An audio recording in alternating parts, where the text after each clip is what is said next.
You're listening to the Options Insider Radio Network, the home of the Options Podcast. For more quality options programs, visit theoptionsinsider.com or search for Options Insider Radio Network in your podcast provider of choice. Listeners can also access all of our programming through our mobile app available in the iTunes and Google Play stores. Select programs are also available via live stream at mixlr.com/options-insider. That's mixlr.com/options-insider. Don't forget to follow along with your favorite programs and submit your own questions for the hosts at twitter.com/options, stocktwits.com/options, facebook.com/theoptionsinsider, or via questions at theoptionsinsider.com.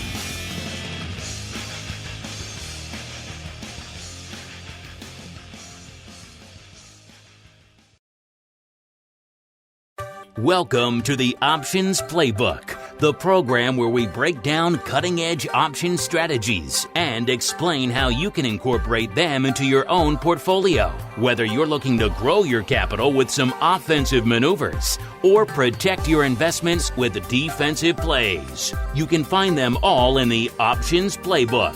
The Options Playbook is brought to you by Ally Invest. Anything mentioned today is for educational purposes and is not a recommendation or advice. Options involve risk. Please refer to ally.com/invest/disclosures to review additional risks involved with trading options. Securities offered through Ally Invest Securities LLC, member FINRA and SIPC. Now, let's open the playbook and get started. All right, everybody, welcome to Options Playbook Radio, the program here on the old Options Insider Radio Network, where we break down some interesting options plays, offensive and defensive plays, and tell you how you can incorporate them into your own portfolio. If you're saying to yourself, wait a minute, that's not the usual guy on this program, you're correct. I'm Mark Longo here, and I'm joining Brian on this super duper. It's a special episode. If you can't tell by the number in your podcast player, listeners, it is the 100th episode of this here Options Playbook program. So we thought, what better way to celebrate than by having an extravaganza of epic proportions. So it's going to be really fun. But before I do that, let me introduce your regular host, the options guy himself, Mr. Brian Overby, the senior options strategist over there at Trade King. Brian, welcome back to your own program and happy 100th episode. Spectacular, sir. Well, thank you, Mark. It's been a very fun ride so far, and I do appreciate the great intro, and I love the fact that we're getting some option experts together to talk about some of the plays that we've done on Options Playbook Radio.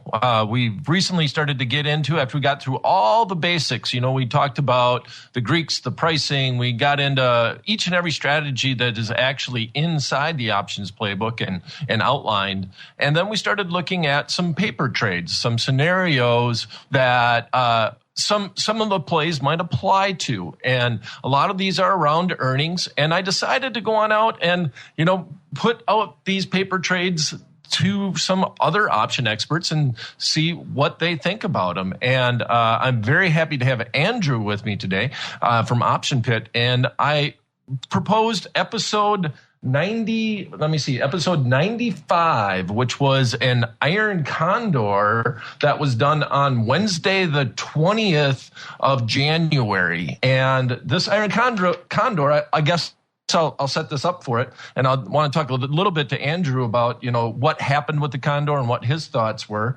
And I've asked everybody to be candid about this. Let me know the good, the bad, the ugly as far as the trade is concerned. So here's the scenario. Here's what we went through. We had on Amazon, the stock it closed that Wednesday at 571.77. And if you recall, Wednesday the 20th was a very volatile day in the marketplace. Amazon was actually at one point down over 25 points and then closed only down $2.70. Now, the other scenario that we needed to know with this is that Amazon was going to announce earnings the following week. Now, that's not the expiration that we dealt with. We just saw a lot of pumped up vol in Amazon, and that the implied volatility in this expiration, the expiration that expired before the earnings, was right around 51% because of the general volatility of the marketplace. And here's what we ended up doing. So we ended up doing an iron condor, and it is mentioned that that is on page 126 of the options playbook. That's where you'd find the iron condor. And I'm going to go from the high strike down to the low strike. But what we did was we bought the 592.50 strike, sold the 590 strike, and these are call options, and then went out and on the put side sold the 550 strike and bought the 547.50 strike. Okay. Now, it was noted inside the call that the long straddle at that time was trading for $17. Basically, the 572.50 long call, long put, if you purchased them all in one trade, was trading for $17. And we were looking at a range then by, just subtracting that to the downside and to the upside. The expected range of Amazon over that time period was 587, and on the low end, it was 553. Okay. So we're outside of that range, and we were able to do this trade for a net credit of 78 cents, which meant our total risk was $1.72 per iron condor that we put on. All right. So that kind of summarizes where we were at. And part of my thinking was the markets were volatile and Amazon might slow down a little bit before the earnings and kind of get a hold of itself because it was trading a little crazy, and then go into the earnings. And we'll talk a little bit about what happened after that trade, but I'll now toss the ball over to Andrew and hear a little bit of his comments on that trade. Andrew? Well, thanks for having me on the show, Brian. Thank you. Yet another visit to the Options Insider global radio empire. He keeps expanding, sir. I know. So there's a couple things on. One is I think overall selling premium expiring before earnings generally is a decent idea. I like looking for because generally you kind of have that quiet time kind of before the earnings come out. So an iron condor, a good way to do that, making sure it expires before. Also, the iron condor like this, you're picking a pretty short duration.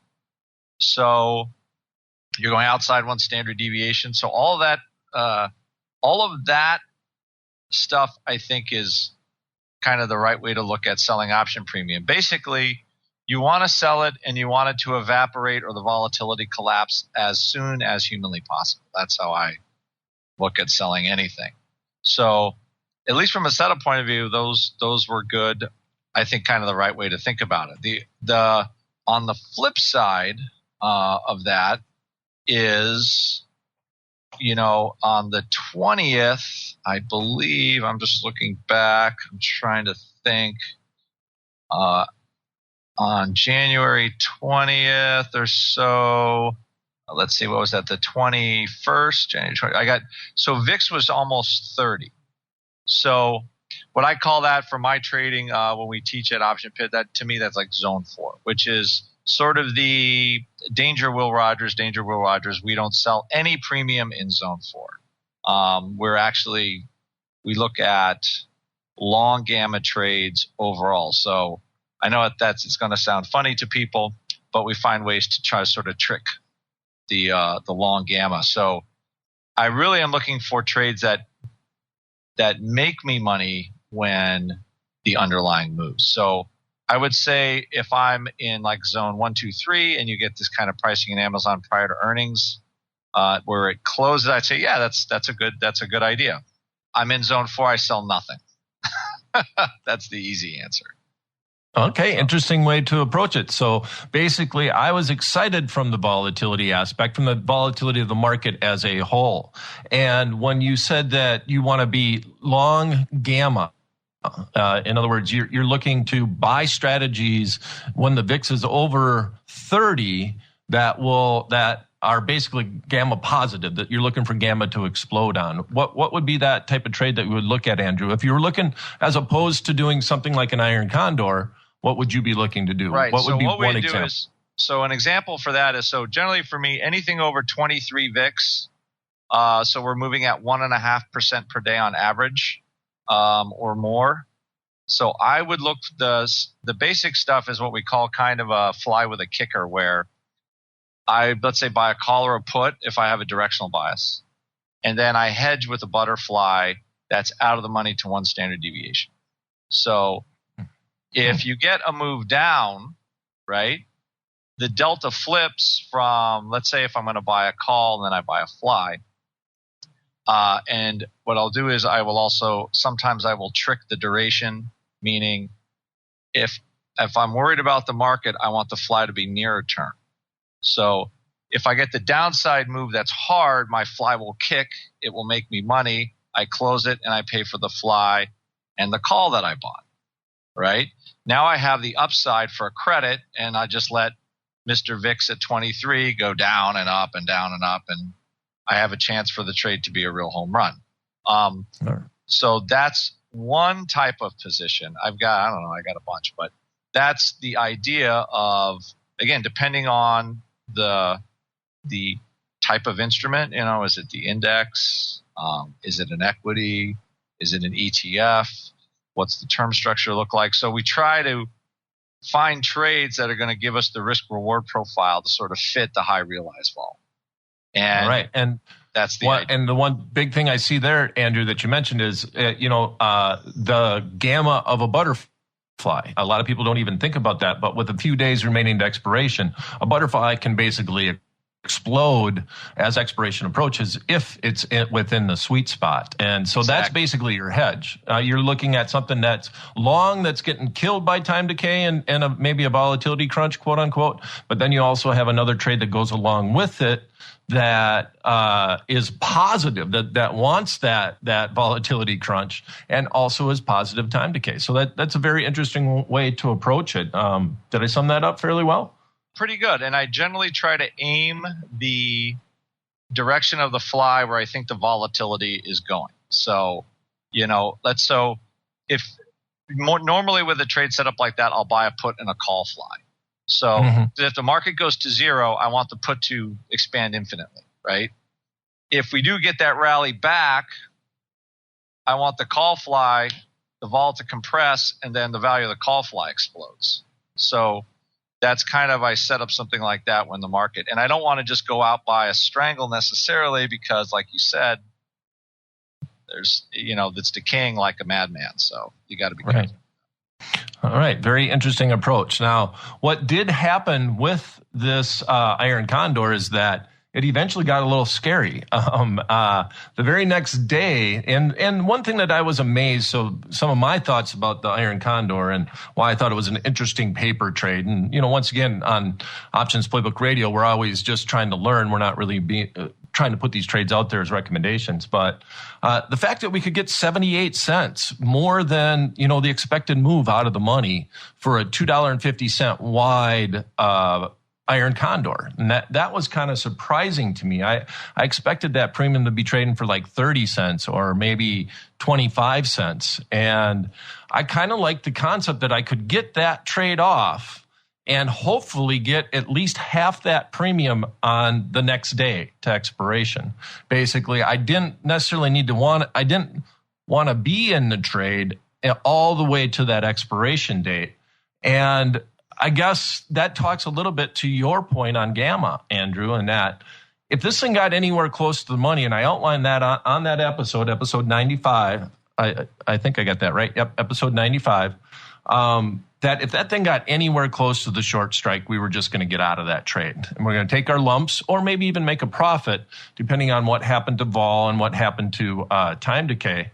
But what so happened on that trade is the next day, Amazon just basically, the range that I have, just looking at the chart here over at Trade King, was it opened at 573. Now, remember, it was at 571 the day before. And the high, it did make a run. It ran up to 580 588 and the low was 568. So there was quite a range, and it closed at 575, almost where it opened at. So at the end of the day, the trade was up about half of the premium. And kind of your thoughts on that. If that was the case, how would you have approached this trade based off of that information, or what might have happened to you during the day, the very next day, which was the Thursday before that Friday expiration? Well, again, once you trade 588, that's probably a little touchy for how, depending on the size you did. So I have two ways to approach those trades there. One is I put on a size because I think the way you structured it, the risk reward was really nice. You get 78 cents, you're risking $1.70. So you figure, okay, let's say I sell a 5 lot. So the most I'm risking $750. So then at kind of that size of trade, I just sort of leave it, meaning I think there's edge in the vol, and I'm just going to sell stuff. If you're like selling a 10 or 15 lot, now all of a sudden you got $2,400 in risk. You're like, well, again, depending on your portfolio or whatever, that's big. So you'd probably be buying some calls at some point, meaning if you took in on a 10 lot, that's $780 in premium. The problem with Amazon, it's kind of hard to buy a hedgeable. So normally, let's say if you buy one call and you sell a spread, it sort of hedges the trade. So at that point, I would either saying, okay, I'm going to just lose X dollars. Normally what I'd say is I'm down 25% of the premium. I'm just going to close. I'll just take out the side that's not working. I'll try to work out of the put spread and be done. So those are your choices. In Amazon, when you sell iron condors, as I put on a couple of positions in there, there's no real way to hedge short spreads with long contracts because of the the pricing. You got to spend $8 for a call and you get $500 for your spreads. It would just be, you get close. To me, it's about 25% of the credit, and then I'm out. I'm just closing the spread, just assuming that I thought the vol would come in and Amazon wasn't going to move another $20, but surprise, it does. So out I go. All right. That was perfect. That's exactly the way that I would have looked at this trade too, is that you're so close and there's so much premium that it's really a win or lose scenario. So in other words, you have your goals and your highlights as to where I'm going to get out, either via where the stock price is at or how much percentage premium you're willing to lose. And yeah, you're right. Buying a long call or buying a long put because it's moving against me is pretty tough to do in this scenario, because a lot of times you'll end up losing more on the long call or on the hedge as opposed to you did just by closing out the trade. And it doesn't give you a ton of opportunity in those scenarios. And that's the downside of doing an iron condor in quote unquote gamma week, that last week to expiration. So I did want to say, Andrew, this was an awesome call. I do really appreciate your candor. I love the way that you looked at the market and some of those ideas as to how to approach when the actual VIX is above 30. Never really thought about some of those things that way, and that you're going to try to hedge long options by using butterflies. And what's also interesting with this is that we're going to talk a little bit later on with one of your colleagues, Mark Sebastian, a little bit about Amazon and a butterfly that actually happened at earnings. So those are some of the trades that we're going to look at. So I really appreciate you coming and helping us kick off this options playbook extravaganza of the 100 episode. Well, I hope the extravaganza continues. Thanks a lot, Brian. All right. Thanks a lot, Andrew. All right. So that's it for this episode of Options Playbook Radio. We'll be back same time, same place next week. We're going to talk to another options expert about one of the many episodes of Options Playbook Radio. Thanks for listening, everyone. And please share all this information with your friends, family, via Facebook, Twitter, any way that you can. The Options Playbook is brought to you by Ally Invest. Anything mentioned today is for educational purposes and is not a recommendation or advice. Options involve risk. Please refer to ally.com/invest/disclosures to review additional risks involved with trading options. Securities offered through Ally Invest Securities, LLC, member FINRA and SIPC. You're listening to the Options Insider Radio Network, the home of the Options Podcast. For more quality options programs, visit theoptionsinsider.com or search for Options Insider Radio Network in your podcast provider of choice. Listeners can also access all of our programming through our mobile app available in the iTunes and Google Play stores. Select programs are also available via live stream at mixlr.com/options-insider. That's mixlr.com/options-insider. Don't forget to follow along with your favorite programs and submit your own questions for the hosts at twitter.com/options, stocktwits.com/options, facebook.com/theoptionsinsider, or via questions at theoptionsinsider.com.